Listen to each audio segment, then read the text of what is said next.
Voilà, bienvenue à chacune et à chacun dans ce lieu pour cette journée. Nous sommes très heureux de vous accueillir, d'autant plus que ce matin, nous aurons la joie ensemble de vivre des moments particuliers, toujours dans l'Église, à savoir des baptêmes d'adultes. Et nous voulons ensemble vous joindre à nous dans ce temps de joie. Merci à vous qui nous suivez aussi sur la chaîne YouTube. Soyez bénis en cette journée. Que Dieu vous fasse grâce. Seigneur, c'est toi qui es souverain, c'est toi qui es puissant, c'est toi qui, ce matin encore, nous a invités, conviés à ce temps de joie autour de ceux qui vont s'engager au travers des eaux du baptême, mais surtout autour de ta personne en premier lieu, car c'est toi l'auteur de notre salut, c'est toi qui es le conducteur de nos vies et qui les mène à bon port, c'est toi qui nous prépare une place afin que là où tu es, nous y soyons. C'est pourquoi nous voulons faire monter vers toi ce matin nos louanges. Nous voulons faire monter vers toi, Seigneur, ce matin nos acclamations. Alors, sois vraiment celui qui est au centre de ce rendez-vous. Que ton nom soit honoré et béni encore. Amen. Gloire à Dieu. Voilà, je vais laisser Séverine, le groupe musical, nous conduire dans les chants. Bonjour à tous. Bonjour. Quel jour de joie. C'est une joie que nous allons partager aussi avec les futurs baptisés. Et ce matin, on voulait se souvenir et se rappeler à notre âme les bontés de notre Dieu. Elles sont inépuisables, elles se renouvellent jour après jour, nous dit sa parole. Alors c'est ce que nous voulons chanter ce matin. Dieu est bon.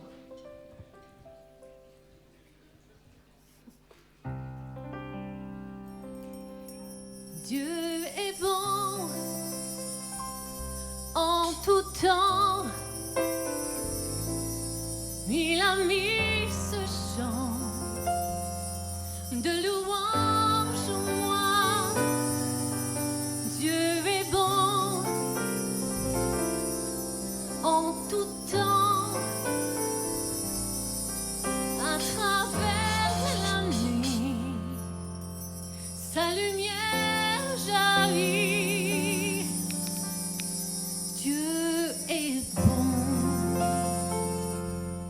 Dieu est bon en tout temps. Dieu est bon en tout temps. Il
Acclamons-le, il est bon en tout temps. Non seulement il est bon, et nous allons l'entendre tout à l'heure, la bonté manifestée au travers de leur vie, mais en plus, il est puissant, il est ce Dieu de l'impossible.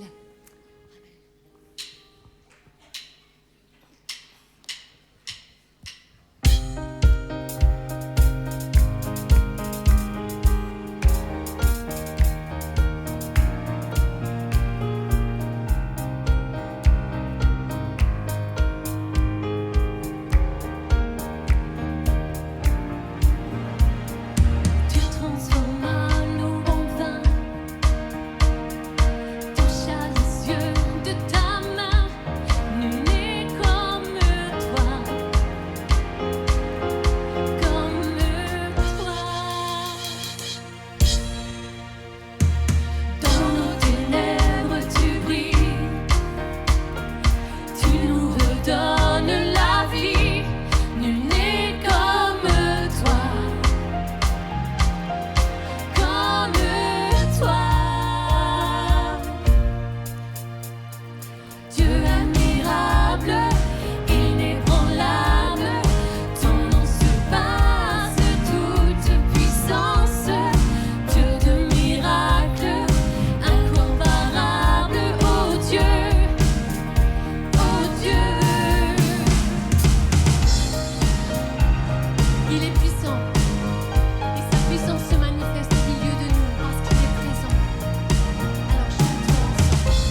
victoire.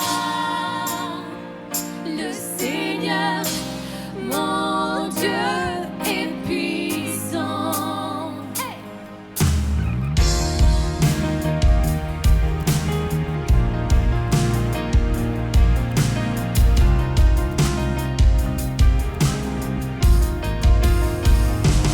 Dieu vit en nous, il est parmi nous, il ouvre la voie.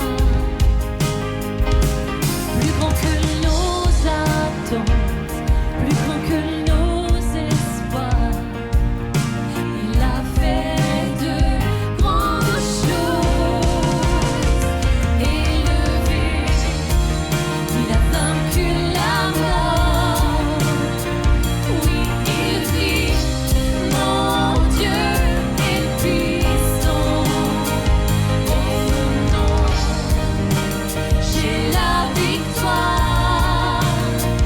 Le Seigneur, mon Dieu est puissant. Élevé, il a vaincu la mort. Oui, il vit, mon Dieu est puissant. En son nom, j'ai la victoire. Le Seigneur, mon Dieu est puissant.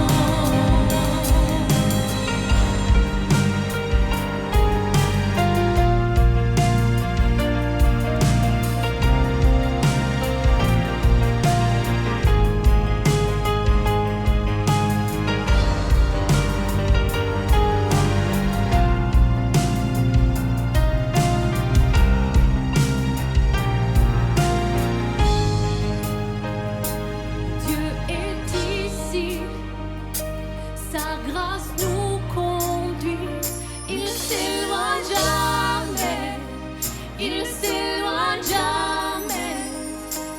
Dieu est pour nous, ses bras sont ouverts, il nous tient dans sa main, il nous tient dans sa main.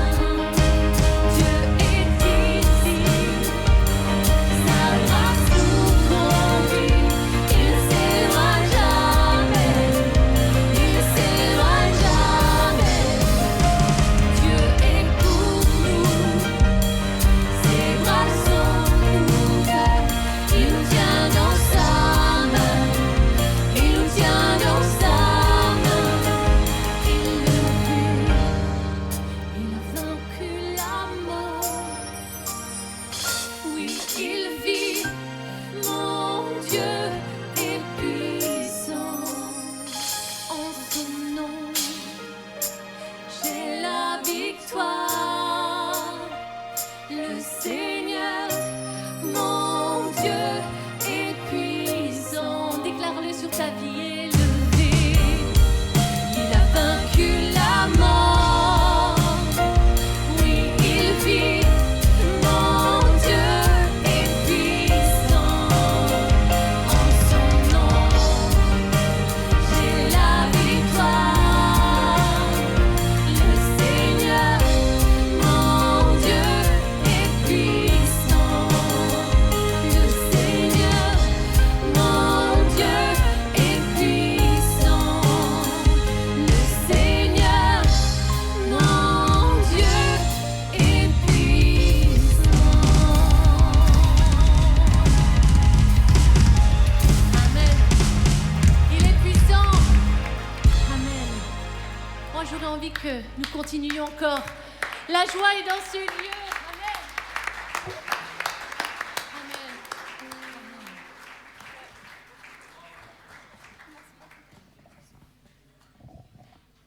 Alors, on avait une petite surprise.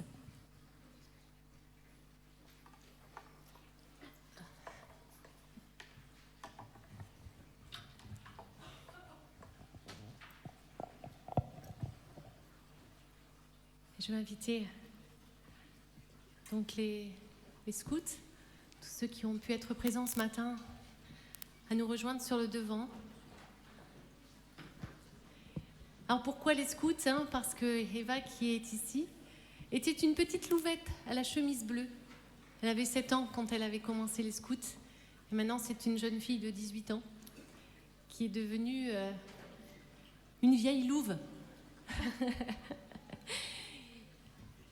Elle a rejoint le rang des animateurs chez les Louveteaux.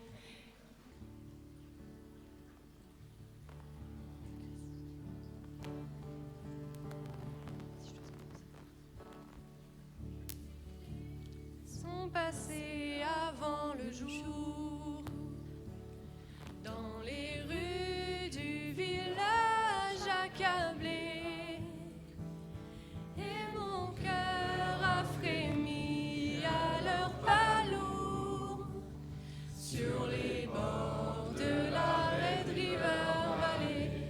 Oh oui, oh Seigneur, la route tourne entre tes mains. Je vais aujourd'hui, je ne sais. Oh Seigneur, la route tourne entre tes mains. Et je veux retrouver les éclairs. Oh oui, les éclairs ont peiné pour le village. À leurs mains, la vallée s'est pliée. Et mes yeux ont vu naître un barrage sur les bords de la Red River Valley. Oh oui, oh Seigneur, la route tourne entre tes mains. Où je vais aujourd'hui, je ne sais. Oh Seigneur, la route tourne entre tes mains. Mais je veux retrouver les éclairs. Oh oui, les éclairs ont marqué dans la clairière que le pain se partage entre tous. Et ma main s'est ouverte à mes frères sur les bords de la Red River Valley. Oh oui, oh Seigneur, la route tourne entre tes mains. Où je vais aujourd'hui, je ne sais. Oh Seigneur, la route tourne entre tes mains. Mais je veux retrouver les éclairs. Oh oui, les éclairs ont chanté dans la lumière que la terre est à qui la voulait. Et ma voix s'est unie à leur chant fier sur les bords de la Red River Valley. Oh oui, oh Seigneur, la route tourne entre tes mains. Où je vais aujourd'hui, je ne sais. Oh Seigneur, la route tourne entre tes mains. Mais je veux retrouver les éclairs. Oh oui, les éclairs ont promis de revenir. L'herbe pousse aujourd'hui à nos pieds. Et mon cœur s'est trouvé fait pour servir sur les bords de la Red River Valley. Oh oui, oh Seigneur, la route tourne entre tes mains. Où je vais aujourd'hui, je ne sais. Oh Seigneur, la route tourne entre tes mains. Mais je veux retrouver les éclairs. Oh oui.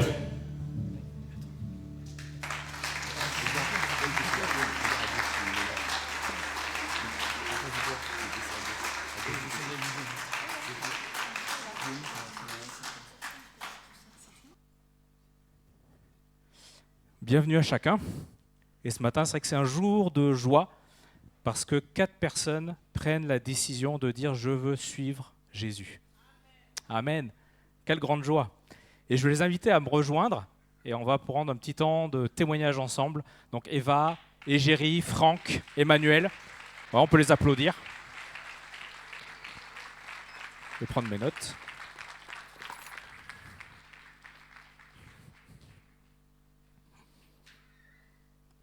Tac. Vous les voyez bien comment ils sont beaux.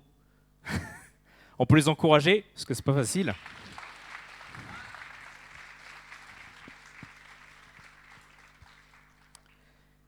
Et donc en premier lieu, je vais leur demander de prendre le temps de se présenter. Ça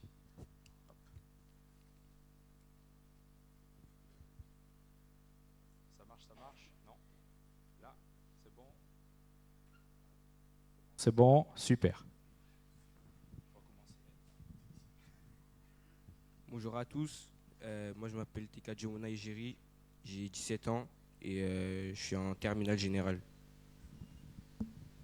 Bonjour à tous, moi c'est Franck Quadio, étudiant en deuxième année de licence droit.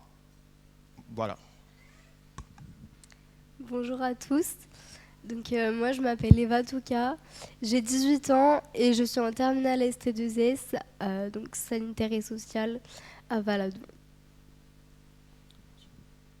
Bonjour à tous, Emmanuel Auchard, 35 ans. Apparemment, je suis le plus vieux du groupe. Mais dans mon cœur, j'ai 18 ans. Je te devance. Je suis aide-soignant et puis de La Réunion. Voilà. Ok, et donc au travers de quelques questions, vous allez voir un petit peu leur témoignage, qui est pour chacun différent. Mais c'est là où je vois la richesse de ce que Dieu peut faire dans les vies. Il y a des choses tellement différentes qui sont là. On va commencer par toi, Eva. Raconte-nous un petit peu ton enfance et peut-être ce qui s'est passé, par exemple, au collège. Donc tout d'abord, je viens d'une famille catholique. Les personnes qui m'ont parlé de Dieu en premier sont mon grand-père, mon arrière-grand-mère, du côté de ma mère, et aussi mes deux cousins. Donc, je savais qu'un Dieu existait, mais bon, je m'y attendais, enfin, j'y prêtais pas trop non plus attention. Si je peux me permettre de dire quelque chose, c'est qu'avant de rencontrer le Seigneur, ma vie était normale, faite de haut, de bas.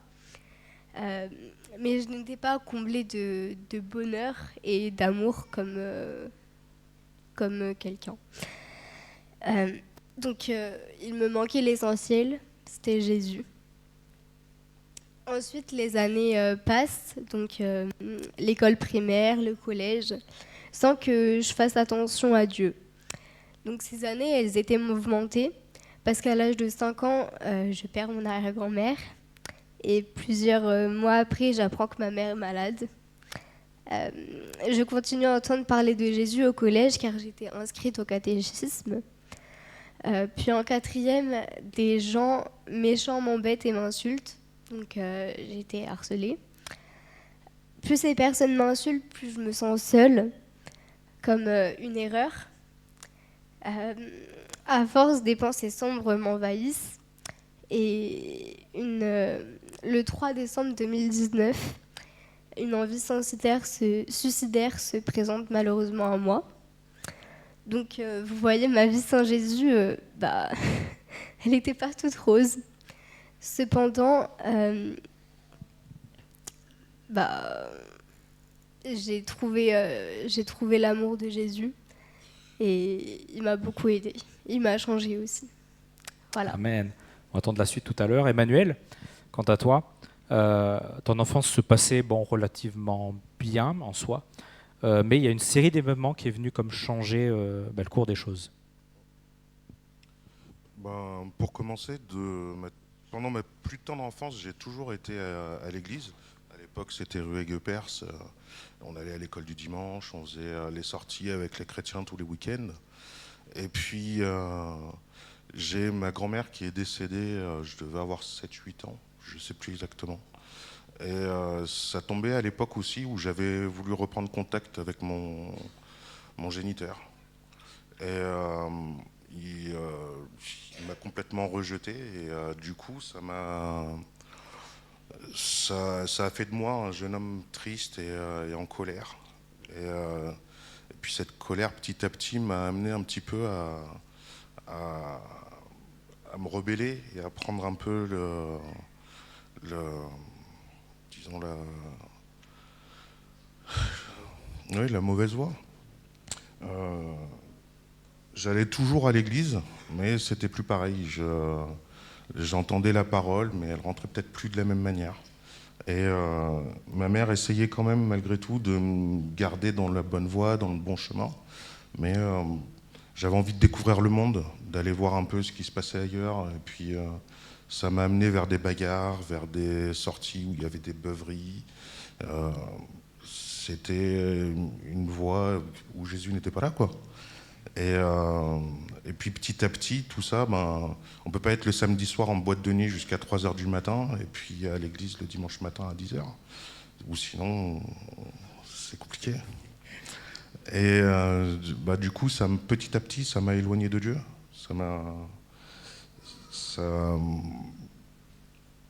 J'entendais plus sa voix. Il parlait plus. Et puis, petit à petit, ça m'a amené à des gros problèmes financiers. Et avec ces problèmes-là, du coup, je suis tombé dans une dépression. Pendant un grand moment, j'ai eu beaucoup de mal à savoir déjà ce que j'allais manger à la fin de la semaine. Et puis c'est là, du coup, que j'ai rencontré mon épouse, qui, à l'époque, était âgée de 16 ans, qui un jour est arrivée à la maison. J'étais dans le salon et puis elle a voulu aller se servir un verre d'eau dans le placard et puis elle s'est rendue compte que le placard était vide, le frigo aussi. Et le lendemain, elle est arrivée et puis elle avait un gros sac avec plein de courses. Et puis elle me le tendait, elle me disait voilà, tiens, c'est pour toi, mange. Et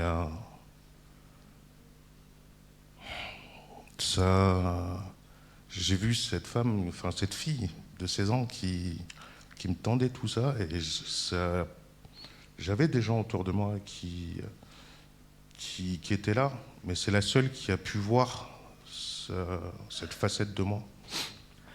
Par fierté, j'en parlais pas. Ouais, tu nous en parleras plus tout à l'heure. Géry, toi, tu as commencé à te poser des questions, notamment vers l'âge de 12 ans. Lesquelles? Oui, c'est ça. Quand, vers l'âge de 12-13 ans, j'ai compris que j'étais un être animé, que j'avais une âme. Et j'ai commencé à me poser des questions sur qu'est-ce qu'il y a après la mort et est-ce que Dieu existe. Et petit à petit, j'ai grandi avec ça. Je faisais des recherches, mais c'était pas très abouti. Mais juste, comme j'étais dans une famille chrétienne, ça a été plus facile pour moi de me tourner vers le christianisme. Et après, petit à petit, j'ai trouvé la réponse à mes questions, qui était Jésus. Ok. Franck, toi, tu as grandi dans une famille chrétienne, mais quelle était ta relation avec Dieu jusqu'à ton arrivée en France? J'avais pas vraiment de relation avec Dieu parce que c'est vrai que j'étais d'une famille chrétienne. Il y a ma mère qui est prédicatrice à l'église méthodiste et tout. Du coup, j'ai toujours baigné dans le milieu chrétien, ce genre de trucs-là. Mais j'avais pas vraiment de lien particulier. Je voyais ça un peu de loin. Genre, je vais à l'église le dimanche, c'est tout. J'avais pas vraiment de relation avec Dieu et tout. Et j'ai vraiment commencé à m'intéresser à ça à partir de ma terminale. Parce que j'ai raté ma première année de bac. Et genre, on te dit, si tu vas repasser le bac et tout, mais essaie avec Dieu, puisque la première fois, tu as essayé, ça n'a pas marché toi seul. Donc pourquoi pas essayer de confier ça à Dieu, nanana. Et c'est à partir de là que j'ai commencé à m'intéresser un peu à ça. Grâce à Dieu, j'ai eu le bac. Et à partir du bac, en fait, j'ai commencé à chercher un peu plus loin. Parce que j'avais ce sentiment-là que tu demandes quelque chose à Dieu, il te donne. Et après, tu fais autre chose. Genre, tu fais ce que tu as à faire, tu ne t'intéresses pas vraiment à Dieu. Ce qu'il te demande de faire, tu ne le fais pas. Mais derrière, tu reviens, tu lui demandes quelque chose, il te donne. Et j'avais ce sentiment-là d'être un peu ingrat. Parce que tu viens lui demander quelque chose, mais lui, ce qu'il te demande de faire, tu ne le fais pas. Du coup, j'ai commencé un peu plus à m'intéresser à ça, mais je n'avais pas vraiment d'intérêt vraiment poussé. Et il faut dire que c'est à mon arrivée ici que j'ai vraiment vu un peu, comment dire ça, j'ai vraiment essayé un peu de pousser ma relation avec lui. Ok, tu nous en parleras tout à l'heure. Et Eva, il y a quelque chose que tu as découvert, ça a déjà été un peu commencé à être dit tout à l'heure, à l'âge de 7 ans. Et c'est venu faire quelque chose dans ta vie et ça a eu un impact. Tout à fait. Donc, ça a été un peu dit tout à l'heure, du coup. À l'âge de 7 ans, j'ai rencontré le scoutisme. J'ai rencontré aussi, du coup, des personnes incroyables. Je ne peux pas vous citer tous leurs noms parce qu'ils sont beaucoup. Mais je pense que vous les avez déjà vus tout à l'heure puisqu'ils m'ont chanté une chanson. Et je vous en remercie d'ailleurs. Donc, depuis cette année-là, j'ai su que Dieu était bien vivant, il existait vraiment. Quand ça allait mal, ils ont su être là, ces personnes-là. Et puis, le scoutisme m'a énormément appris au fil des années. Et en 2020, j'ai dit oui au Seigneur dans mon cœur. Je me rappelle, je parlais avec un ami au camp et je lui ai dit mais je comprends pas comment on peut servir le Seigneur, des choses comme ça. Je lui ai dit que je me sentais pas très bien, mais il m'a dit que ça passerait. Et du coup, j'ai lu des livres parce que ce livre-là, il a écrit un petit peu pour moi et je le remercie. Je sais qu'il se reconnaîtra parce qu'il est là. Le scoutisme, ça m'a appris à me connaître. Avant, si on me demandait qui es-tu, je savais pas quoi leur dire à part que je m'appelle Eva, que je suis étudiante ou autre. Aujourd'hui, je sais qui je suis. Et si quelqu'un me demande, je sais quoi leur dire. Je lui dirai que j'ai été créée par Dieu, que c'est lui qui m'a faite. Donc je ne suis pas une erreur. Son fils est mort pour moi. Il a donné sa vie pour que je sois pardonnée. Il m'a prise parmi tous les siens. Donc j'ai été choisie. Jésus m'a sauvée. Donc je suis désirée. Il m'a apporté la grâce parce qu'il a voulu me sauver. Il a des projets pour moi parce qu'il a de l'amour pour moi. Alors je ne m'inquiète plus. Je suis une enfant de Dieu. Voilà qui je suis. Voilà mon identité. Amen. Amen.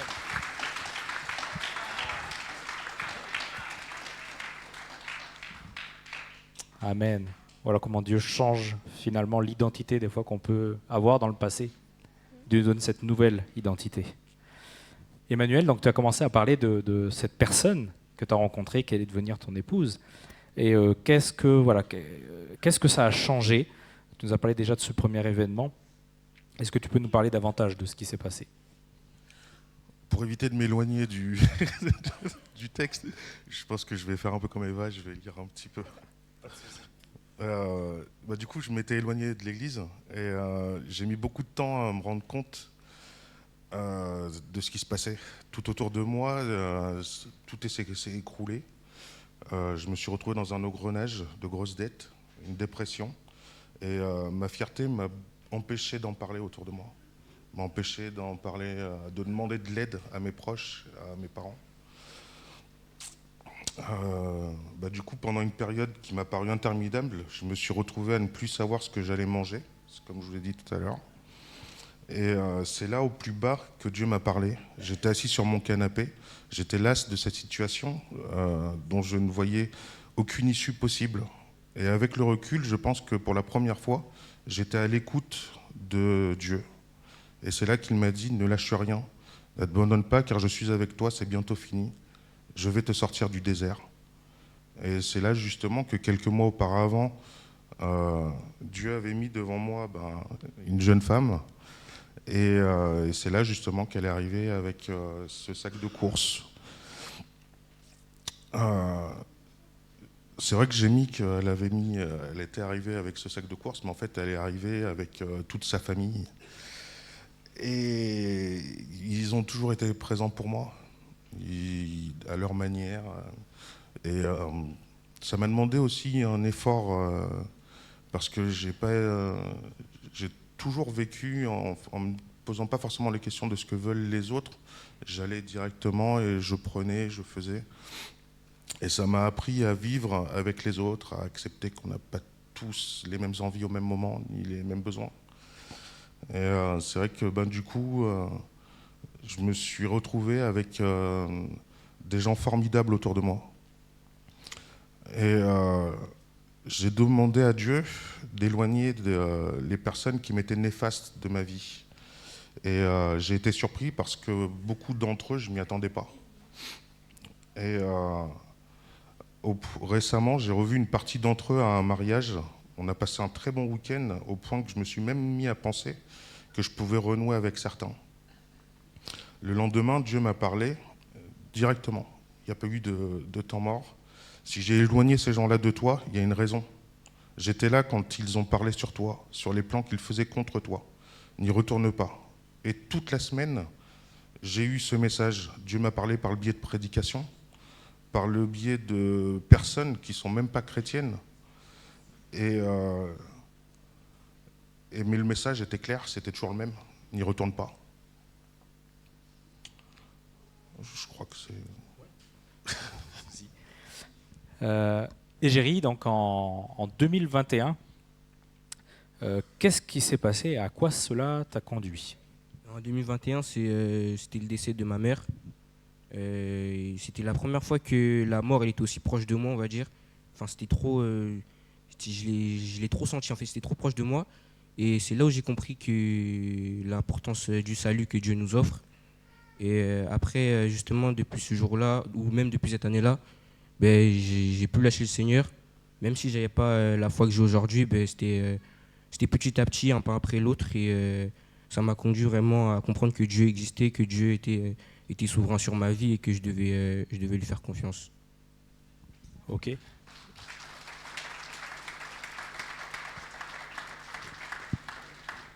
Tu consultais des vidéos, des choses qui... C'est ça. C'était, en fait, comment dire, je nourrissais ma foi par des prédications, même des courtes prédications de 30 secondes, de 1 minute sur les réseaux sociaux. Et c'est ça qui m'a conduit à être devant vous aujourd'hui. Amen.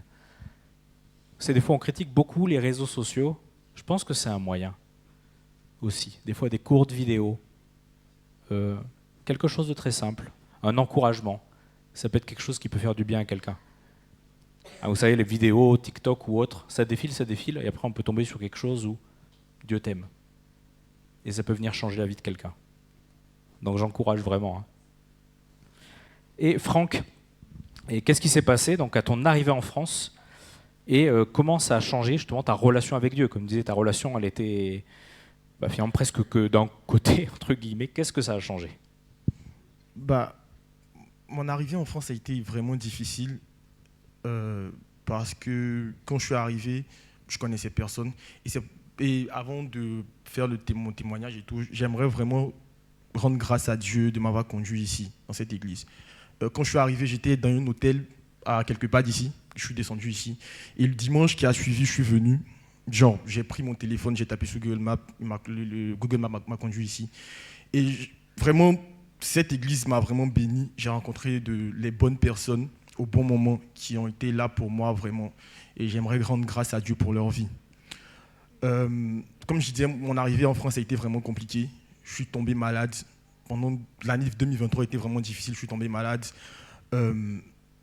Niveau financier, c'était pas facile aussi.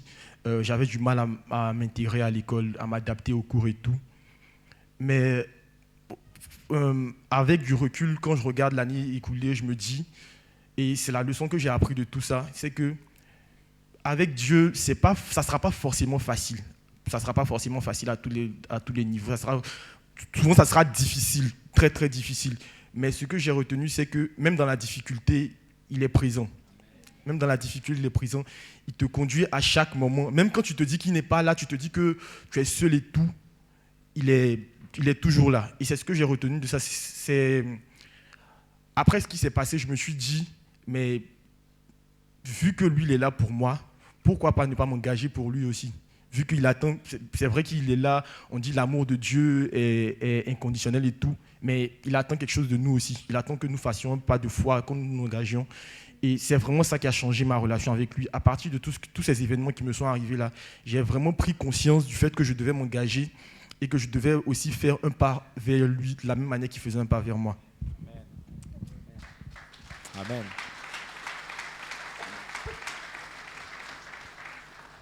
Et enfin, dernière interrogation qui est importante, c'est pour chacun d'entre vous, qu'est-ce que signifie le sacrifice de Jésus à la croix? Pourquoi se faire baptiser?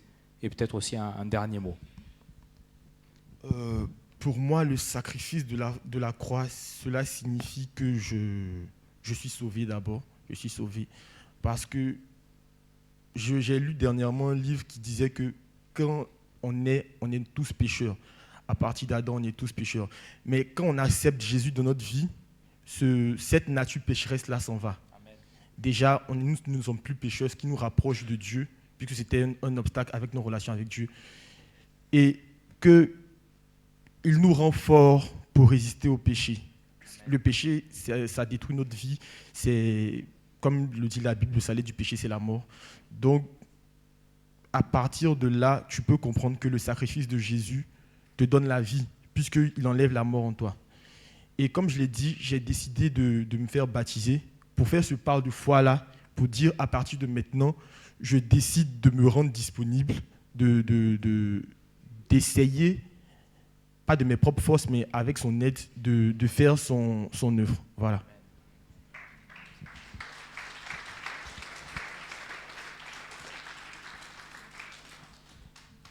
Pour moi, le sacrifice de Jésus, ça signifie vraiment, c'est une preuve d'amour.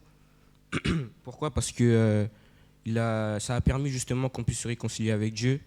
Comme la Bible dit que lorsque le Seigneur est mort à la croix, le voile s'est déchiré en deux. Et donc, ça signifie vraiment que par ce sacrifice, on a eu l'accès libre à la présence de Dieu. Et vraiment, pour moi, c'est une preuve d'amour parce qu'il a fait ce pas vers nous. Et pourquoi je me décide de me baptiser? Tout simplement parce que j'ai envie de témoigner publiquement de ma foi. Et aussi parce que c'est un engagement que j'ai pris. Et franchement, je suis très ravi d'avoir pris cette décision.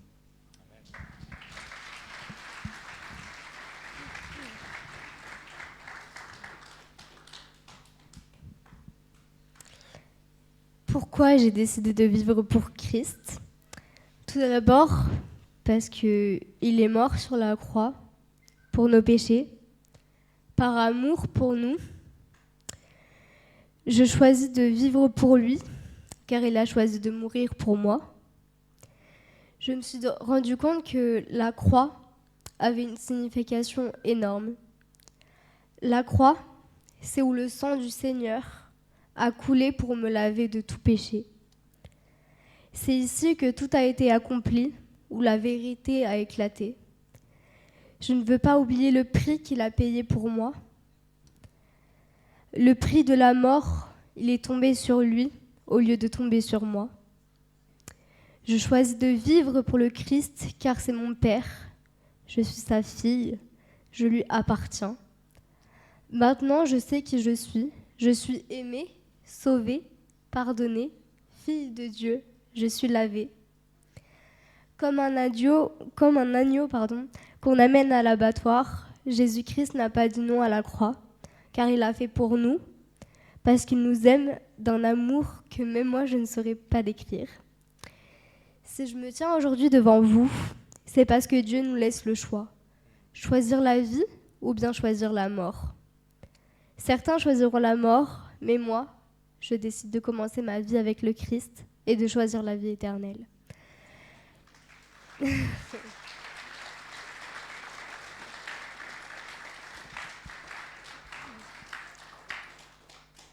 Croyez-moi, c'est peut-être difficile à accepter, mais Jésus est la seule solution.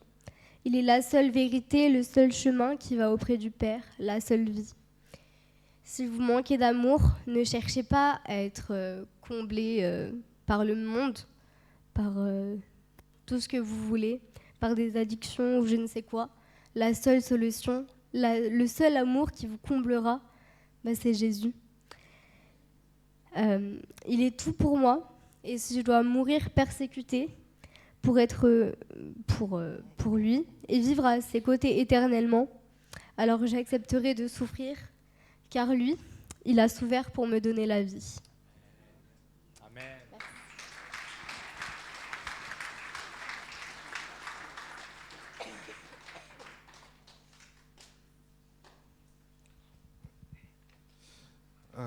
Lorsque nous sommes arrivés en France avec ma mère et mon frère, nous n'avions rien au point de vue matériel. Pour citer ma grand-mère, nous avions une main devant, une main derrière. Avec le recul, je me suis aperçu que Dieu nous a toujours accompagnés. Il a toujours pourvu à nos besoins, débloquant les situations, mettant devant nous les financements et nous permettant d'effectuer diverses formations. Du coup, je ne peux pas vous parler de ma vie avant Dieu, car cela remonte bien avant ma naissance. Il a toujours été présent, a toujours été autour de moi. Mais je peux vous dire concernant maintenant comment est ma vie depuis que je laisse les commandes à Dieu. Je mets entre ses mains chaque décision. Chacun de mes choix résulte de nombreuses prières. Je lui demande d'ouvrir les voies selon sa volonté et non selon les miennes, ni celles des hommes. Qu'est-ce que le sacrifice de Jésus à la croix ? C'est une promesse. Une promesse que nos péchés ont été rachetés. Une promesse qu'on a la vie éternelle et que notre nom est inscrit dans le livre de vie. Aujourd'hui, je réponds à son appel. Ça fait longtemps qu'il appelle, j'étais sourd et aujourd'hui mes oreilles se sont ouvertes par la grâce de Dieu. Et c'est juste ça.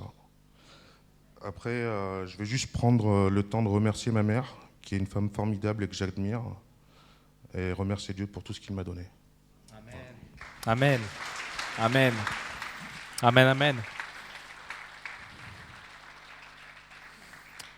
Amen. Quel beau témoignage.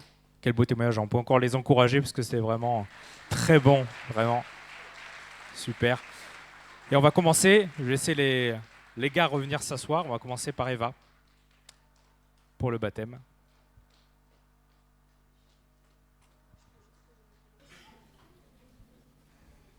Voilà. Gloire à Dieu. Alors avant de t'engager au travers des eaux du baptême, premièrement, nous allons prier pour toi, recueillir ta confession de foi et ensuite procéder au baptême à proprement parler. Voilà, on prie ensemble, s'il vous plaît, l'Église qui accueille Eva en son sein. On prie ensemble.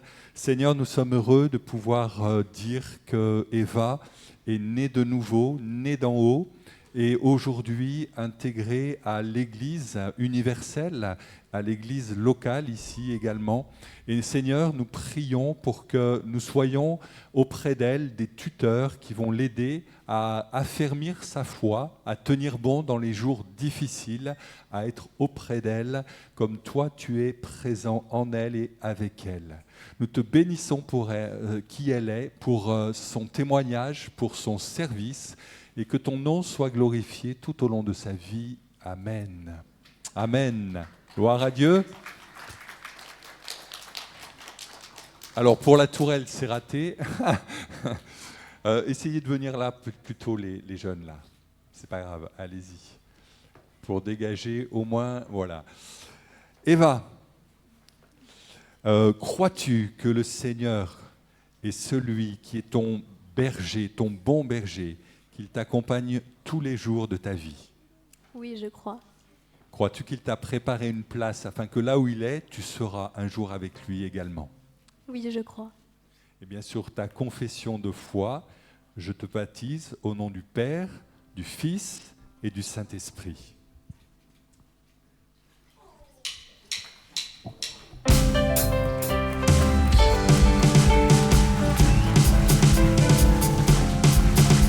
Je veux t'offrir ce chant de joie pour te remercier.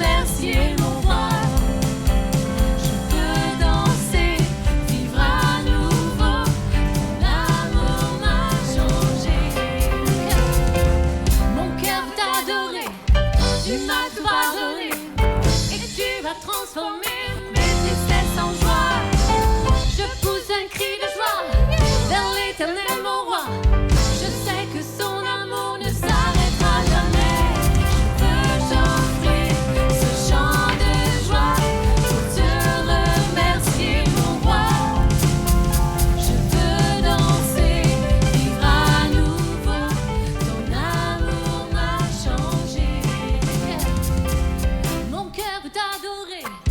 Tu m'as tout pardonné et tu as transformé mes tristesses en joie. Je pousse un cri de joie vers l'Éternel mon roi. Je sais que ton amour ne s'arrêtera jamais. Je veux t'offrir ce chant de joie pour te remercier mon roi. Je veux danser, vivre à nouveau. Ton amour m'a changé. Je veux t'élever mon roi, car tu es ma joie. Je saute de joie pour toi, hey, car tu es ma joie. Fais-nous voir ta face, Seigneur, que ta joie inonde nos cœurs. Vois ton peuple qui te célèbre. La joie est dans ce lieu.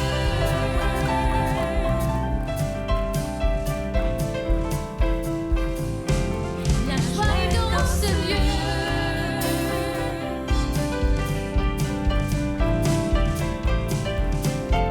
La joie est dans ce lieu. Amen. Voilà, ben, je vais appeler le plus jeune en suivant, Égérie. Voilà.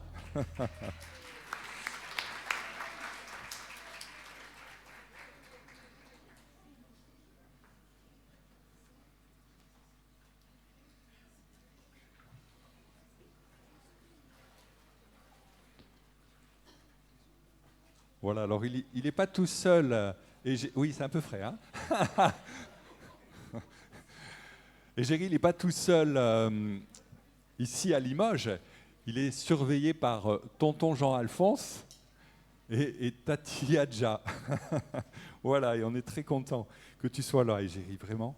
Et de la même manière, on va prier pour toi. C'est important que réellement on remette ta vie au Seigneur ensemble dans ce temps particulier du jour du baptême. Amen. Seigneur, c'est toute l'Église qui s'approche de toi, de ton trône de grâce, et de pouvoir ensemble prier pour Égérie, te demander que tu le fortifies, Seigneur, dans sa résolution de cœur, de s'engager au travers des eaux du baptême, et de pouvoir, Seigneur, l'accompagner aussi, de pouvoir le conseiller, Seigneur, afin qu'il puisse aussi s'enraciner en toi. Merci Seigneur pour ta grâce, ta bonté qui a su trouver le chemin de son cœur. Merci pour le don de ta vie pour lui. Nous te sommes reconnaissants de ce qu'il est né de nouveau et engagé avec toi. Amen. Gloire à Dieu. Alors vous ne voyez pas mais il tremble. L'eau est un peu fraîche, mais c'est pas grave. Égérie, crois-tu que le Seigneur est ton sauveur et ton Seigneur ? Oui, je le crois. Crois-tu qu'il va t'accompagner chaque jour de ta vie, tout au long du chemin avec lui? Oui. Eh bien, sur la base de ta confession de foi, je vais te baptiser. Je te baptise au nom du Père, du Fils et du Saint-Esprit.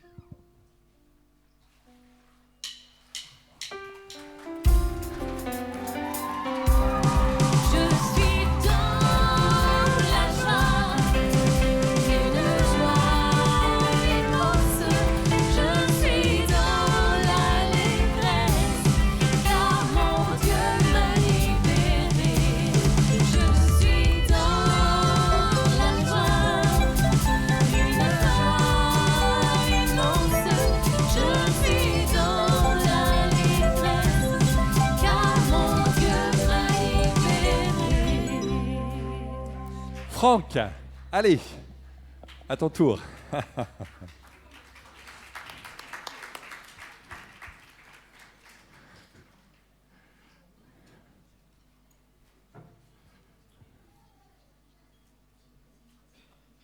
Ça surprend.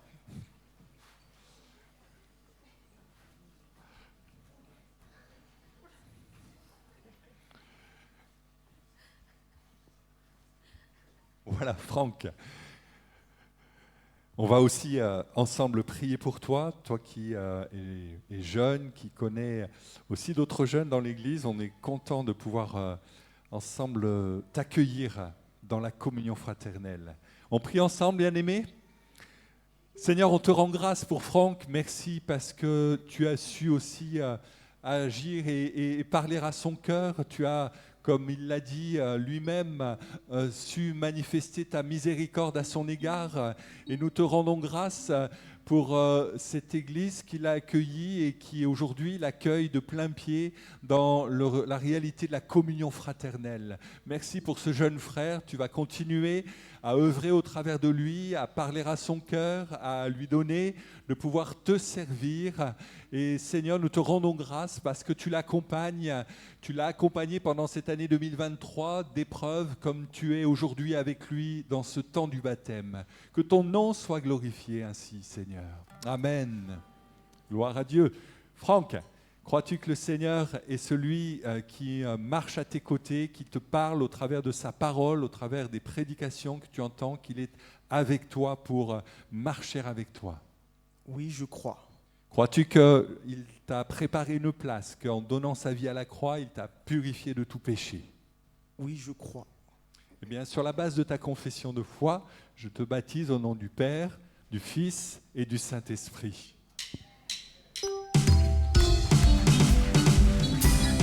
Car mon Dieu est fidèle, il ne m'abandonne jamais. Je n'ai plus rien à craindre, car mon Dieu m'a libéré. Je suis dans la joie, une joie immense. Je suis dans l'allégresse, car mon Dieu m'a libéré. Alléluia. Emmanuel, le beau prénom.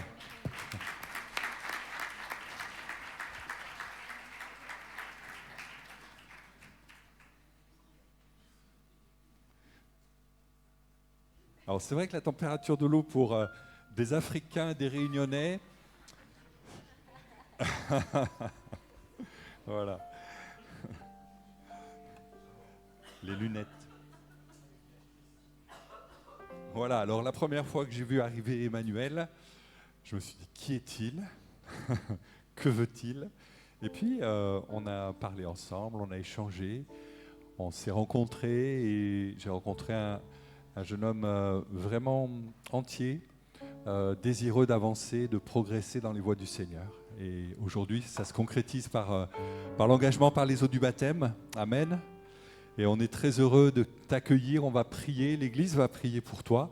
C'est toujours une joie d'accueillir en son sein un homme, une femme qui désire marcher avec Jésus chaque jour.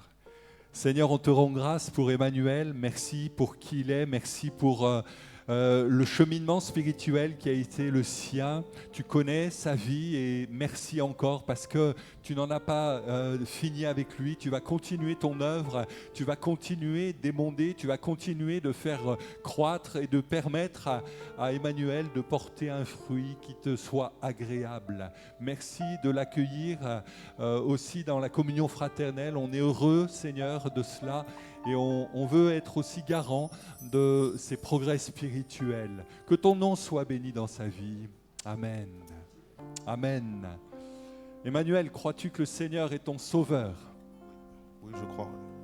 Crois-tu qu'il est celui qui va t'accompagner, t'édifier, te fortifier, t'encourager chaque jour de ta vie? J'en suis sûr, oui. Amen. Et bien, sur la base de ta confession de foi, je te baptise au nom du Père, du Fils et du Saint-Esprit.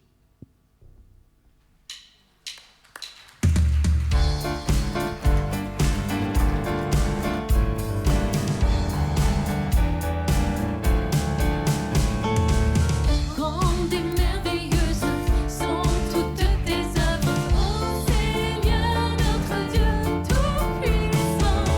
Juste et véritable dans toute ta volonté, toi le roi éternel.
Seigneur.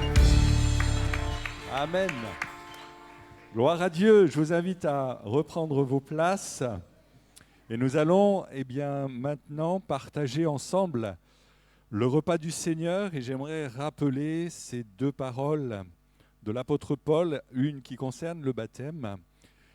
Ignorez-vous que nous tous, qui avons été baptisés en Jésus-Christ, c'est en sa mort que nous avons été baptisés.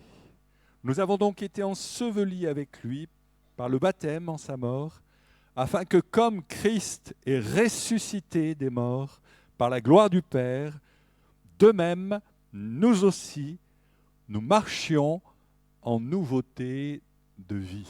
Et avant de partager le repas du Seigneur, j'aimerais rappeler cette évidence de l'Écriture qui indique que le baptême en soi ne sauve pas. Ce n'est pas au moment où ils sont entrés dans l'eau qu'il y a eu quelque chose d'extraordinaire, de miraculeux, mais le baptême symbolise ce qui s'est déjà passé dans le cœur et dans la vie de nos bien-aimés, à savoir cette rencontre avec Jésus-Christ, à savoir la réalité de la croix telle qu'elle a été tellement bien signifiée par nos 4 néo-baptisés. Et je crois que c'est ça qui est important de réaliser. Le baptême ne sauve pas, mais il symbolise la réalité de ce qui s'est produit. Quand Paul écrit que nous avons été ensevelis par le baptême en sa mort, c'est ce moment où le corps disparaît sous l'eau comme un ensevelissement, comme une mort à une vie ancienne, pour ressortir, on ne vous laisse pas dans l'eau, hein, heureusement, pour ressortir, signifiant par là que, comme Christ est ressuscité d'entre les morts, nous ressortons de l'eau comme par la réalité d'une nouvelle naissance. C'est le symbole de cette nouvelle naissance que ce temps où on rejaillit, on ressort de l'eau. Et ça confirme ce que Paul dit par ailleurs, si quelqu'un est en Christ, il est une nouvelle création. Les choses anciennes sont en train de passer, toutes choses sont en devenir. Et ça, c'est la réalité avec le Seigneur. Nos affections changent, nos désirs deviennent nouveaux. Nous souhaitons honorer Dieu en priorité dans nos vies. Amen. Et c'est une gageure au XXIe siècle. Et je bénis Dieu de ce que ces jeunes se soient engagés au travers des eaux du baptême. Vous n'êtes pas seuls. Nous sommes avec vous, dans le même bateau. Amen. Et on va vous accompagner, évidemment, et on le souhaite de tout notre cœur.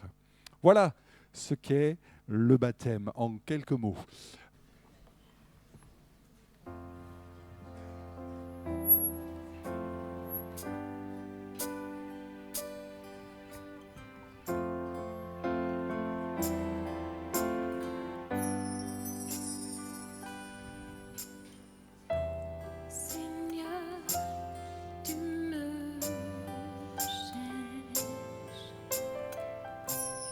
Tu me connais.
que tu m'aimes.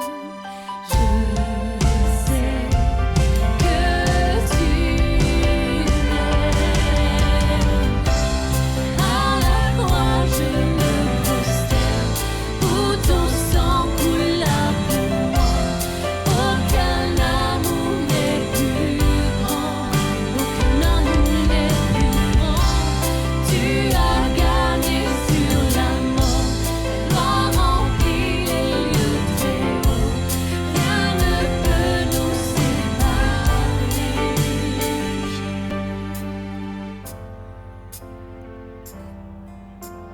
Gloire à Dieu. Rien ne peut nous séparer de l'amour de Christ. Voilà, alors ce matin, j'ai un petit peu moins de scrupules à apporter le thème que je vais apporter, qui fait suite à la semaine dernière, dans le sens que les baptisés ont tellement bien décrit ce que c'était que la croix. L'importance pour elle, pour chacun d'entre eux, de ce qu'était et que représentait la croix, le don de Jésus pour le pardon de nos péchés. Ils l'ont si bien dit que je vais continuer sur ce thème particulier que je n'ai pas eu souvent l'occasion d'apporter dans des églises du reste, mais le Seigneur a vraiment insisté tout au long de cette semaine. Il y a eu une petite lutte, une bataille. Et donc, la semaine passée, rappelez-vous, nous avons vu ce qu'était pratiquer la justice, la mitzvah de Dieu, c'est-à-dire de prendre soin des plus faibles, d'avoir des relations saines, de refléter Christ au travers de notre pratique de l'amour chrétien. Et aujourd'hui, donc, dans l'esprit de prolonger un petit peu, nous allons aborder le sujet de la dîme et des offrandes. D'une manière précise, un petit peu sous la forme d'un enseignement ce matin, avec beaucoup de diapositives qui vont défiler et auxquelles je vous invite à vous reporter tout au long de ce temps de message. Alors, première diapo, d'où vient la dîme ? D'où vient la dîme ? Diapo suivante, il faut savoir qu'avant même la loi qui a été donnée par Dieu à Moïse, avant donc l'établissement de tout ce que nous trouvons dans le livre, par exemple, du Lévitique, du Deutéronome, avant cela, Abraham, avant qu'il soit appelé Abraham, Abraham a déjà eu l'occasion de manifester ce don. Après une victoire militaire contre un roi, Kedorlaomer, voici qu'il apporte la dîme de tout le butin récolté chez son adversaire déchu, et il va l'apporter au pied d'un personnage un peu particulier de l'Ancien Testament, Melchisédek, souverain sacrificateur du Très-Haut. Et il apporte la dîme. Donc il y avait déjà cette notion qui était à l'esprit, en tout cas, d'Abraham. Et on retrouve ensuite Jacob, dans Genèse 28, vous pourrez lire, qui lui, après avoir bataillé avec l'ange de l'Éternel, après avoir rebaptisé un lieu du nom de Bethel, ce qui signifie maison de l'Éternel, va donner à Dieu la dîme de tout, est-il écrit. Donc là encore, il y a cette notion qui est mentionné. Puis vient ensuite effectivement Moïse, à qui Dieu adresse des prescriptions précises concernant la dîme. Diapo 3, il ne s'agit pas d'une dîme, mais d'au moins 3 dîmes. En tout cas, l'historien bien connu du 1er siècle, Flavius Joseph, va faire mention de ces 3 dîmes. On les retrouve dans les livres du Lévitique, du Nombre. La première dîme, Nombre 18, 21, « Je donne comme héritage aux fils de Lévi toute dîme en Israël en échange du service qu'ils font, le service de la tente de la rencontre. » Autrement dit, les ancêtres des ancêtres des ancêtres des pasteurs étaient au bénéfice de la dîme du peuple, pour pourvoir à leurs besoins, puisque la tribu de Lévi avait cette particularité, elle et elle seule, de ne pas avoir de territoire et donc de terre à cultiver. Ils étaient entièrement dédiés au service dans la tente de la rencontre, qui est l'ancêtre du temple, littéralement. Donc ça, c'est la première dîme. Et puis, il y avait une deuxième dîme. Tu lèveras la dîme de tout ce que produira ton champ, tu mangeras devant l'Éternel ton Dieu. Et au fil des siècles, cette dîme a été réservée pour des temps de festivité. Au moment où il y avait des fêtes solennelles, il y avait un effort supplémentaire qui était fait de la part du peuple d'Israël pour des temps d'agape, de repas et de festivités, bien sûr religieuses, parmi le peuple d'Israël. Et puis, il y avait enfin une troisième dîme qui n'était pas annuelle, mais triannuelle, tous les 3 ans. Eh bien, il est dit, tu ne délaisseras point le Lévite qui réside avec toi, toujours l'idée de porter ceux qui avaient ce ministère de servir dans le temple, dans la tente de la rencontre. Alors viendra le Lévite qui n'a ni part ni héritage avec toi, l'étranger, l'orphelin et la veuve. Je vous rappelle que la semaine dernière, je vous ai dit qu'il y avait 4 catégories qui étaient dans le cœur de Dieu particulièrement. C'est ceux qui étaient les plus pauvres, qui n'avaient pas de terre, comme les Lévites par exemple, en tout cas. L'étranger, les veuves et les orphelins. Ce sont ces 4 catégories auxquelles on doit vraiment prêter attention, Église du Seigneur, parce que bien souvent, on passe à côté de drames, de difficultés en tout cas majeures. Et Dieu nous invite à prendre soin des plus faibles. Et c'était le cas au travers de cette dîme qui manifestait la justice de Dieu. Et tous les 3 ans, il y avait quelque chose de spécial en direction de ces catégories des plus faibles. D'accord ? Ensuite, non pas 10%, dîme, ça vient d'un mot latin qui signifie une dixième d'une partie, donc 10%, mais en réalité un petit peu plus que cela.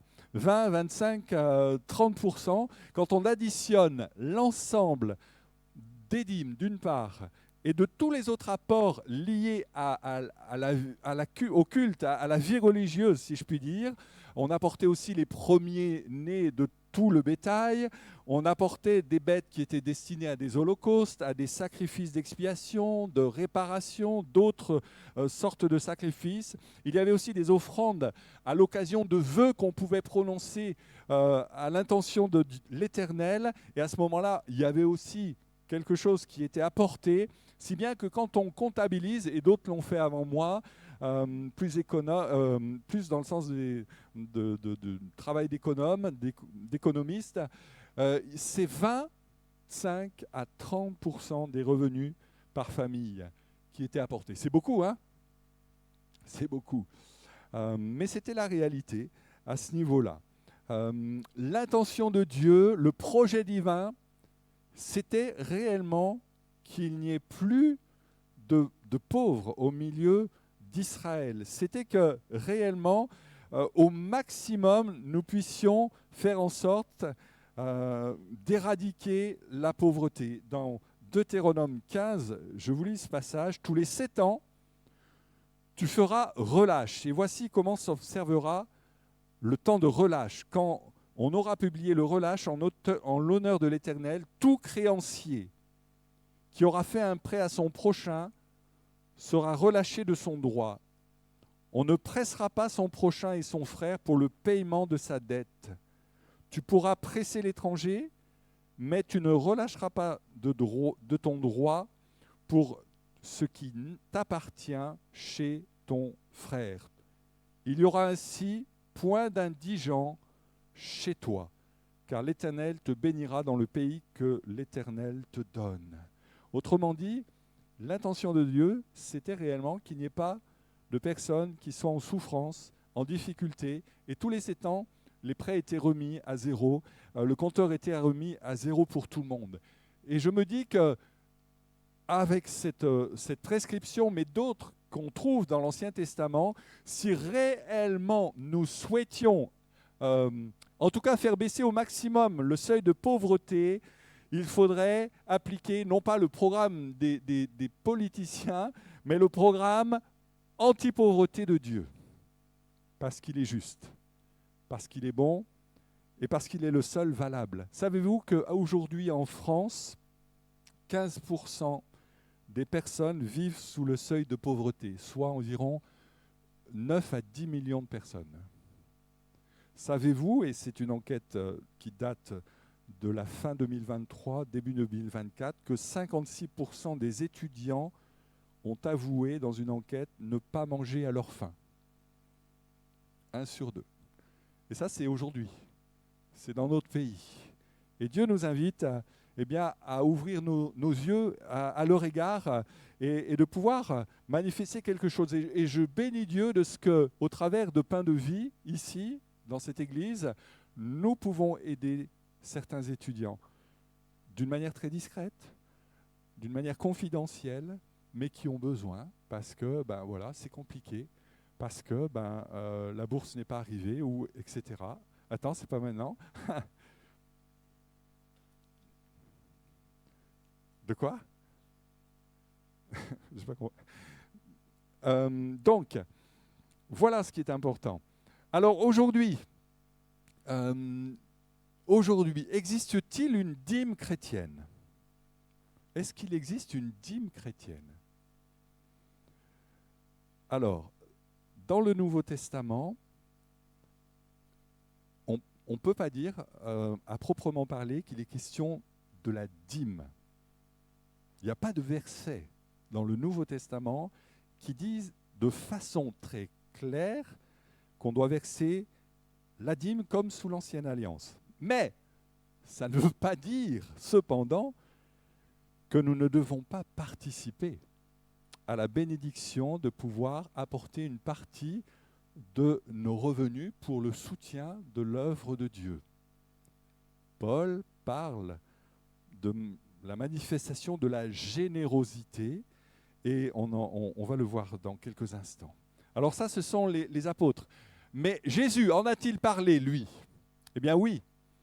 Une fois dans sa bouche, nous trouvons le mot dîme dans Matthieu 23, verset 23. Malheur à vous, ça commence bien. Malheur à vous, scribes et pharisiens hypocrites, parce que vous payez la dîme de la menthe, de la nette et du cumin. Donc c'était des dîmes, non pas d'argent, mais en termes d'échange de plantes,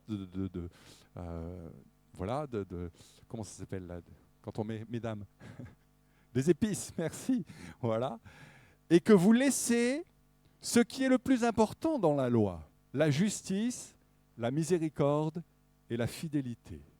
C'est là ce qu'il fallait pratiquer, sans négliger le reste. C'est là ce qu'il fallait pratiquer. Et Jésus met l'emphase sur la nécessité, premièrement, de manifester la miséricorde, d'être fidèle dans ses engagements, d'apporter autour de soi cette justice de Dieu dont on a parlé, la mitzvah de Dieu, c'est-à-dire la possibilité d'aider son prochain lorsque celui-ci se trouve en difficulté. Mais notez bien que Jésus aurait pu très bien s'arrêter en disant c'est là ce qu'il fallait pratiquer, point. Mais il y a une virgule. Et il dit sans négliger le reste, c'est-à-dire que vous devez cependant apporter ce qui doit être nécessaire pour pourvoir aux besoins de l'œuvre de Dieu.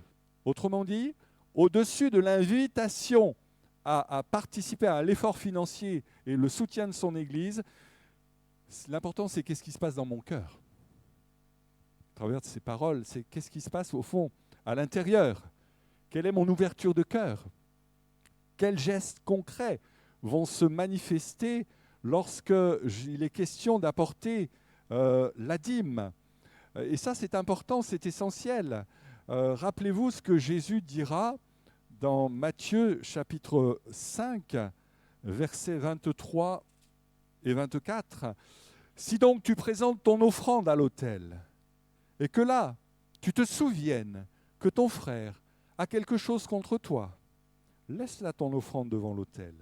Va prioritairement te réconcilier avec ton frère, puis viens ensuite présenter ton offrande. » Autrement dit, c'est le même ordre de priorité. D'abord, ce qui se passe à l'intérieur. D'abord, nos affections. D'abord et premièrement, ce qui a trait à l'autre, à mon prochain, à mon frère, à ma sœur. Avant de penser à apporter quoi que ce soit de matériel, considérons quel est l'état de notre cœur. Amen. J'ai trouvé cet extrait d'un homme qui revisite la prière qu'on fait souvent avant les repas, ce qu'on appelle rendre grâce, les bénédicités, rendre grâce au Seigneur. Et il dit ceci: Seigneur, je n'ai plus envie de commencer un repas en te disant donne du pain à ceux qui n'en ont pas. Souvent on a prié comme ça, gamin on a prié comme ça, donne du pain à ceux qui n'en ont pas. Car j'ai alors l'impression de te larguer les affaires pour attaquer tranquillement mon hors-d'œuvre et mon plat. J'aime mieux faire une prière qui puisse réveiller mon désir de partager et d'aider. Seigneur, merci pour ce repas qui me rappelle la nécessité du partage. Apprends-moi à ne pas me détourner trop vite des nécessiteux et donne-moi le courage d'entrer dans des combats en faveur de la justice sociale. Amen. Et ça, c'est autre chose.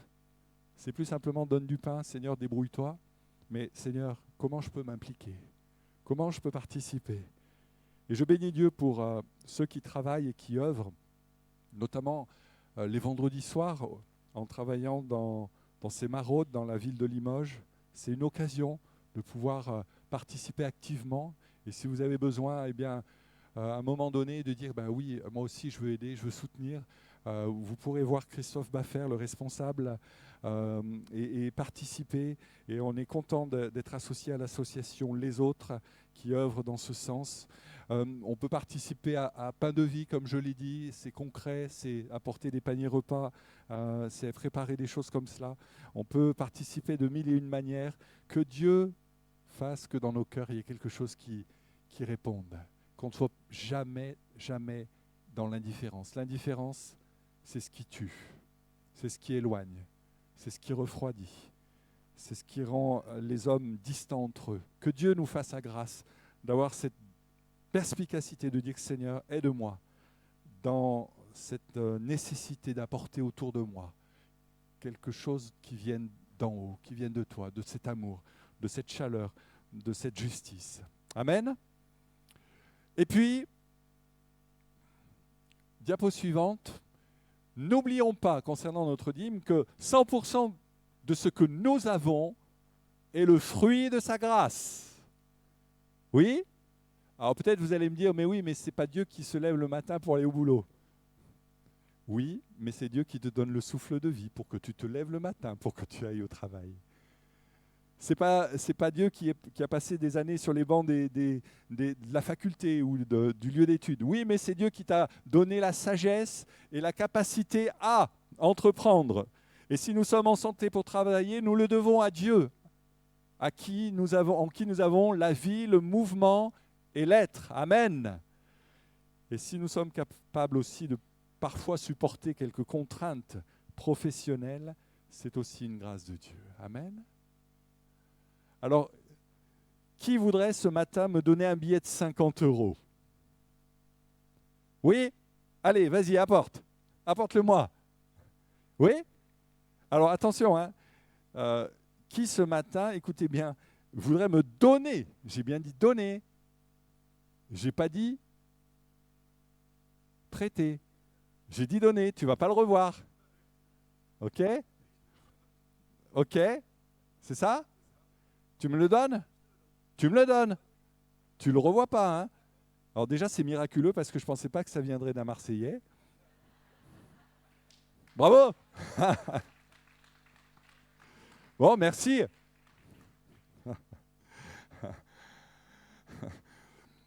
Alors en réalité, pour tout vous dire, alors je ne doute pas de la générosité des Marseillais, hein. Il y en a qui me regardent, ils sont là. Mais en réalité, c'est un petit coup monté. C'est pas son billet, c'est mon billet. Et avant le culte, je lui ai donné. Pour qu'à un moment donné, il me le rende. Comme il vient de le faire. Mais dites-vous bien qu'avec la dîme, c'est la même chose. Ce n'est pas vous qui donnez à Dieu. Vous rendez. vous permettez à Dieu qu'il vous autorise à lui rendre 10% de ce qu'il vous a dans sa grâce permis d'obtenir au travers de votre travail, au travers de votre investissement professionnel. Et dans sa générosité, sa bonté, son amour, il vous laisse quand même 90% pour vivre. Amen. Et ça, c'est déjà pas mal. Et je crois que c'est important de considérer la dîme comme étant la possibilité de rendre à Dieu. On ne devrait pas dire je donne ma dîme, on devrait dire je rends une partie de mes revenus à Dieu et à son œuvre. Je crois que c'est ça qui est essentiel et important de saisir concernant la dîme. Diapo suivante, connaissez ce verset, 2 Corinthiens 9, 7, souvent on le cite, que chacun apporte comme il l'a résolu dans son cœur, sans tristesse ni contrainte, car Dieu aime celui qui donne avec joie. Mais on oublie parfois le verset 6. Et pour moi, le verset 6 est aussi important que le verset 7 qui nous invite à participer à la dîme et qui dit « Celui qui sème peu, moissonnera peu. Et celui qui sème avec abondance, moissonnera en abondance. » Et aussitôt après, Paul, parce que c'est dans la continuité de sa pensée, parle du fait d'apporter à l'œuvre de Dieu une partie de ce qu'on a résolu dans nos cœurs. Ça vient compléter ce verset aussi qu'on connaît bien et qu'on trouve sur nos enveloppes, hein, que chacun de vous, le premier jour de la semaine, mette à part chez lui ce qu'il pourra, selon sa prospérité, afin qu'on n'attende pas mon arrivée pour recueillir les dons. Autrement dit, au travers de ces versets, on se rend compte qu'il y a là la différence. Celui qui sème peu moissonnera peu, celui qui sème abondamment moissonnera abondamment. C'est la différence entre une vie étriquée, une vie étroite, une vie égoïste et une vie pleine, une vie de satisfaction. Alors, en disant cela, évidemment, et comprenez-le bien, et c'est dans l'esprit des textes de l'apôtre Paul, ça ne doit pas se faire sous la contrainte. Jamais, au grand jamais, de toute ma carrière pastorale, j'ai contraint qui que ce soit à donner du haut de l'estrade. Qui suis-je pour le faire? C'est une invitation de cœur. C'est ce qu'on a résolu en soi, en son cœur, afin de donner sans que ce soit une contrainte. Si un jour quelqu'un, que ce soit, et je m'adresse peut-être aux plus jeunes, parce que c'est vrai, Christian, et je suis d'accord, il y a du très bon sur Internet, et puis il y a aussi parfois de ces prédicateurs qui voudraient avoir votre numéro de compte en banque et de carte bleue. Et si vous êtes dans ce schéma où des personnes vous contraignent à vous donner absolument pour telle ou telle œuvre, faites attention. Nous ne sommes pas des gourous de sectes, nous sommes des prédicateurs qui invitons à la participation, bien sûr, de l'œuvre de Dieu. Ces bâtiments sont imposants, ils demandent des soins, des réflexions régulières, et ça ne se fait pas comme cela. Il faut aussi cette participation, cette manifestation. Également, si aujourd'hui, pour x, y raison, vous êtes dans le dur, si vous traversez une période difficile au plan pécunier, parce que vous avez subi un licenciement, parce que, pourquoi pas, vous avez eu à un moment donné une mauvaise gestion de votre argent, vous avez eu la voiture qui a cassé en même temps, le lendemain c'est la chaudière qui a rendu l'âme, et puis le surlendemain c'est la grêle qui est venue s'abattre sur votre toit, et là vous dites, je ne peux pas donner, mais ne donnez pas. Dans ce temps-là, attendez. Récemment, j'ai dû dire à une personne, je ne veux pas que pour l'instant, tu participes financièrement à l'œuvre de Dieu. Tu attends. Dieu va te sortir d'affaires et quand tu pourras donner sans tristesse ni contrainte à l'œuvre de Dieu. Amen. Et c'est ça la vision juste et spirituelle. Je le crois. Les offrandes, sur les 90% qui nous restent, nous pouvons choisir de faire une offrande volontaire. C'est ce fameux deuxième passage lors des premiers dimanches de chaque mois, pour resituer les choses, où les frères passent et nous pouvons apporter notre offrande pour le soutien des œuvres des assemblées de Dieu, que ce soit la mission intérieure, que ce soit les missionnaires au loin, que ce soit l'ITB, Evandis et d'autres secteurs. Il y a 15 départements que nous soutenons fidèlement et auxquels nous envoyons chaque trimestre une participation de l'Église Source de Vie de Limoges. D'accord ? Et puis pour terminer, quelques conseils pratico-pratiques que je vous donne. Première chose, dans ton budget, la première dépense du mois, c'est la dîme. Quand j'ai demandé à plusieurs comment ils faisaient, sans savoir combien, mais comment ils faisaient, comment ils participaient, ils m'ont dit, mais nous, c'est la première dépense. Parce qu'après, ça baisse. Ça baisse, et puis on arrive parfois à la fin du mois et on n'a pas. Cherchez premièrement. Ce n'est pas un vain mot. Si on trouve ces paroles dans l'évangile de Matthieu, cherchez premièrement le royaume de Dieu.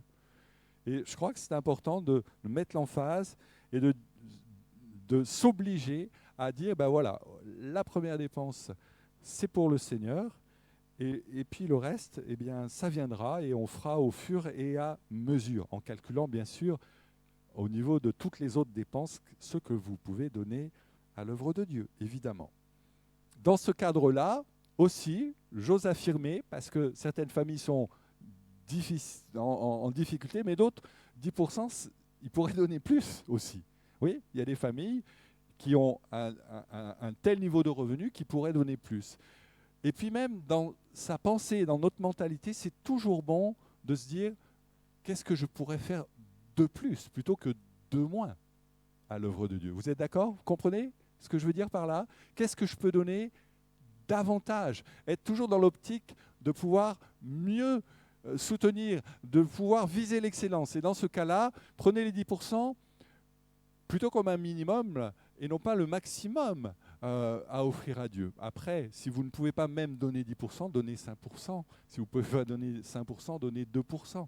On est d'accord. Mais dans l'esprit, essayez de pouvoir imaginer ce que vous pourriez faire si vous pouviez donner plus à l'œuvre de Dieu et ce que l'œuvre de Dieu pourrait faire dans ce sens-là. C'est tellement important. De la même manière, j'ai visité parfois des frères et des sœurs et en parlant avec elles, je me suis rendu compte qu'elles pouvaient donner à telle œuvre caritative, à telle autre œuvre caritative, à telle autre chose, parce qu'ils ont reçu des courriers dans la boîte aux lettres qu'ils ont vus à la télé. Je ne suis pas contre. On a aidé récemment et on a fait un concert de soutien pour le Téléthon. Je ne suis pas contre. Mais encore une fois, que tout ce qui est caritatif, et il y en a en France des choses qu'on peut soutenir, ne viennent pas supplanter l'œuvre de Dieu. Pourquoi? Parce que les œuvres caritatives sont là pour soulager les maux des hommes sur la terre des hommes. L'œuvre de Dieu a une dimension spirituelle. Et nous visons d'abord le salut des âmes. Amen. Et nous visons d'abord à ce que les gens soient non seulement bien sur la terre, mais qu'ils aient aussi une place et qu'ils soient bien dans le ciel. Amen. Et ça, ce n'est pas les autres œuvres caritatives qui vont s'occuper du volet spirituel.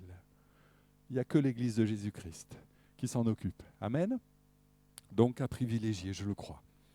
Enfin, et c'est un principe divin, quoi qu'on dise, dans la foi, croyez que Dieu pourvoira à tous vos besoins avec richesse et gloire en Jésus-Christ. C'est un verset, évidemment. Mais je vous rappelle ces quelques notions qu'on trouve où il est dit « Honore l'Éternel de tes biens et avec les prémices de tout ton revenu, alors tes greniers seront remplis d'abondance, tes cuves regorgeront de moût. Cherchez premièrement le royaume de Dieu et sa justice, et toutes ces choses vous seront données de surcroît. Donnez, et il vous sera donné. On versera en votre sein une bonne mesure, serrée, secouée, qui déborde, car on vous mesurera avec la mesure dont vous vous serez servi. J'ai été comblé de biens, en recevant d'Épaphrodite ce qui vient de vous comme un parfum de bonne odeur, un sacrifice que Dieu accepte et qui lui est agréable. Autrement dit, il y a quantité de versets, et je m'arrête là, qui signifie que lorsqu'on donne pour l'œuvre de Dieu, Dieu n'est pas oublieux. Dieu voit, Dieu considère, et Dieu est riche en bonté et riche en miséricorde à notre égard. Amen. Gloire à Dieu. Et enfin, Dieu n'est pas intéressé par le combien nous donnons, mais Dieu est intéressé par le comment. Et ça, j'y reviendrai une prochaine semaine. Ce que le Seigneur regarde, ce n'est pas combien vous donnez. À lui est l'or et l'argent. Ça, bien sûr, ça soutient l'œuvre de Dieu locale. On est d'accord.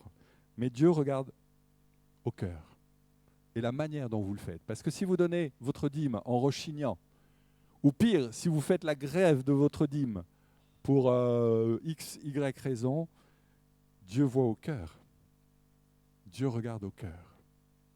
Et lorsqu'une pauvre veuve, et j'anticipe déjà, prochain message, a donné 2 petites pièces de rien du tout, il est dit que Jésus était vis-à-vis du tronc pour regarder non pas combien les gens mettaient, mais comment, avec quel mobile, quelle intention de cœur il donnait. Alors, avant de prier, simplement, je vous invite à être fidèle dans vos efforts, dans l'apport de votre dîme à l'œuvre de Dieu. C'est pas moi qui devrais seulement le dire, le trésorier est là, alléluia, il acquiesce. J'aimerais qu'il se lève parce que ça se peut, vous ne le connaissez même pas. Et si vous voulez des indications auprès de David Farina, notre trésorier, concernant comment donner, parce que vous pouvez donner par l'enveloppe, et on va le faire dans quelques instants, mais vous pouvez aussi le faire par virement. C'est tout à fait possible. De plus en plus se sont mis à faire des virements. Hein, c'est ça, David ? Et c'est une autre façon de procéder. Quoi qu'il en soit, que Dieu vous aide et que Dieu fasse la grâce qu'on ne soit pas oublié de la bonté dont nous avons été l'objet en Jésus-Christ. Amen. Et que nous puissions le manifester de diverses manières. La dîme en est une, le don de notre vie et le service que nous pouvons apporter à l'œuvre de Dieu en est une autre, mais que Dieu fasse que nous ne soyons pas inactifs. Amen. Gloire à Dieu. J'aimerais compris. Seigneur, on te rend grâce parce que tu es celui qui a permis, dans ta bonté, de nous arracher aux griffes de l'adversaire, de faire entrer nos vies dans ton royaume. Et nous te bénissons encore pour ces 4 jeunes gens qui se sont engagés ce matin. Et Seigneur, tu nous invites à nous impliquer d'une façon ou d'une autre à ton œuvre par le service auprès des enfants, par exemple, auprès du service de louange ou à d'autres choses, la sono, etc. Mais tu nous invites aussi à participer par nos moyens financiers, pécuniers, pour soutenir l'œuvre de Dieu. Et nous voulons être fidèles à cet égard. Et que ton nom soit ainsi glorifié, Seigneur. Amen.